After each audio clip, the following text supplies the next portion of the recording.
So Eddie Hearn has expressed some interest in signing EDGAR Berlanga and sees a potential big money fight with Canelo Alvarez down the line. But what can get Balenga in that position, and what fights and other fighters are available? Let's talk about it. Boxing. Okay, welcome back to the channel, everyone. I hope you are doing well.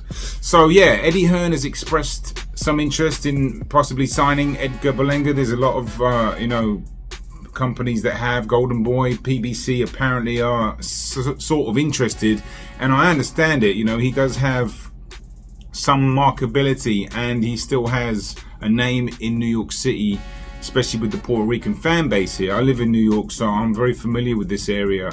And Balenga, I was definitely one of those that kind of caught onto the KO streak and was hyped up around it, to be honest with you. And it was in 2020, so there wasn't that much boxing going on, and ESPN did a great job of hyping him up, and he was knocking everybody out. So and he had that star power, it seemed, in terms of post-fight interviews and his charisma and his energy, and he garnered a lot of fans quickly. But then I wondered about the matchmaking. Obviously he needed rounds, and he got rounds, but they were complicated. Like he hasn't looked great in his wins against Cosera. Very tricky fighter. The only person to stop him was Billy Joe. But Balenga didn't look good in that. He got dropped and he got hurt, and then forget the other two. Yeah, there was Steve Rolls. The only person he's lost to is Golovkin. That was an okay fight, but I get that one. That was to get rounds, and they got rounds, and he got the win. Fair enough.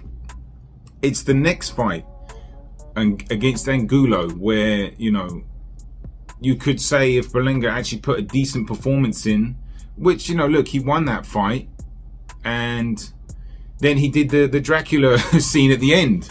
So it's like, all right, your stock's just going to go down after that. Now you're not getting these KOs. You're going the distance. You're not looking particularly good, and now you've got this suspension looming, which is finished now. But he needs his next fight will be critical, especially if he wants to get the Canelo fight. But let's talk about the availabilities. In terms of who Balenga does match up with. If he does get signed, I think it'll be important who he signs with in terms of what fights he can get. But I like somebody maybe like a Gabe Rosado, at 168. Would they dare put him in with the Bully? Not as big a name as Rosado, because Rosado's from Philadelphia. He's fought at Barclays. He could quite easily do a decent fight in New York.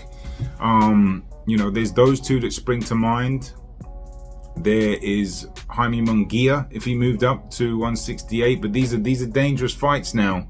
If you're talking about the Munguias, and then there's another fighter, Diego Pacheco, which they'll probably never put him in with him. Two prospects. That's another American Mexican against a Puerto Rican. That is a good lead up to a Canelo fight, which obviously the rivalry is still runs strong, and that would be if Balenga did have a fight and looked good and maybe got a KO, or at the very least looked very good and dropped his opponent and showed no signs of biting his opponent. That could be, I could see that. It would do well, that fight, I think, if he fought Canelo. If he needs a big win, though, and obviously Canelo is rumored to be fighting John Ryder in the UK. Yeah, he should have no problems getting through that fight. But at 168, there's not a great deal there once you get the big names. Plant and Benavidez are tied up. Canelo's got all the belts. At the end of the day, it could be a decent money fight. It really could. They could do it in New York City at the Garden. I don't know about Vegas. I guess Canelo can do his fights anywhere, but I'm just thinking about the New York fan base at MSG that could come out. That could be big following Balenga. But I think the next fight and who he signs with, I know he's parted ways with Top Rank. I do air quotations because I think that's probably a polite way for them to not say that they're cutting ties totally, because I actually thought this was going to happen. I thought they were going to cash him out soon, because You know, you don't get an endless amount of performances in the boxing game. You know, it's a business and it's brutal, and they will cut you. You know, and you know, if they're parting ways amicably, that's great. That's good for both companies. You know, they don't. You know, Balenga doesn't look like he's been tossed to the curb, and Top Rank can just kind of forget about him and move on. But where he goes now and what his next step is will be critical. I know Oscar De La Hoya could certainly, well, see, Golden Boy, I don't know, man. They're a bit stagnant with some of their fighters, you know. I guess I'm really talking about Munguia, but I would like to see.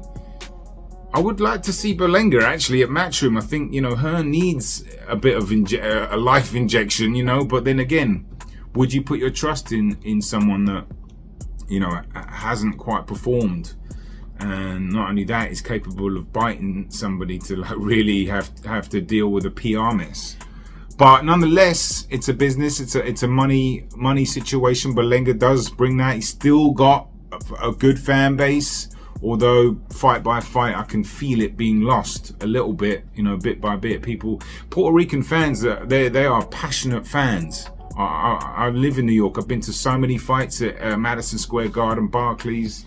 They love boxing. They love it, and they love their boxers. And, you know, there's a lot to obviously live up to when you got the likes of Cotto, Tito Trinidad, and, you know, who else is coming through. There's been a void for that, which might have been one of the reasons why Balenga caught such fire. You've obviously got Xander Zayas, who I think my money's on for longevity and stardom down the stretch, but he's still young, he's still developing, but I like where he's going. But for now, I think it's an interesting idea to match him with Canelo in the future. But his next fight, he's got to look very good, probably get the KO, and, you know, get the trust back in the fans and his promoters and the game, because, you know, like I said, you can't keep churning out mediocre performances and expect to have promoters still back you. But that's it from me. Let me know what you guys think. Who do you think Balenga could fight next? Am I missing anybody? Who do you think he should sign for? Do you think Hearn's onto something with this? Is that fight realistic? And is that rivalry still what it was? I think it probably still is if you get it going again. It wouldn't take long, you know. It's a real deep rivalry there between Mexico and Puerto Rico. It's amazing. But that's it from me. I hope you guys are well. Boxing on the Edge. I'll see you soon.